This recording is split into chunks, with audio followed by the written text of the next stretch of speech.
Mga kaanak sa Pangasinan ng tatlong katao na nasawi sa sunog sa Caloocan City, labis na naghihinagpis. Balitang tinutukan ni Russell Simorio.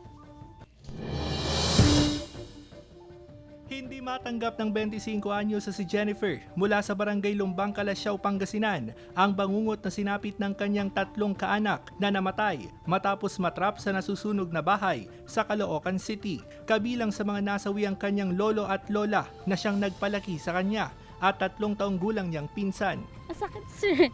Kasi halos sila na po yung nagpaaral sa amin na mga apo nila. Nagpalaki. Nasayang lang yung buhay nila. Sa amateur video na ito, makikita ang sunog na bangkay ng 3.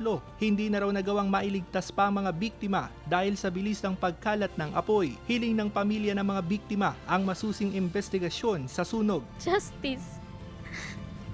Sana makakuha kami ng justice kung meron man talaga, sir. Kasi malakas naman po talaga yung nararamdaman namin na hindi po talaga aksidente yung nangyari. Ang gamit po nila ay kanila. Yun po ngayon ang tinitingnan po natin initially na maaaring pinagsimulan po ng sunog nito. Gayunman, nananawagan ng tulong sina Jennifer lalo't nawala ng bahay ang kanilang kaanak na nakaligtas sa sunog. Kasama si Ron Alistair Tañedo, Russell Simorio, Balitang Amyanan.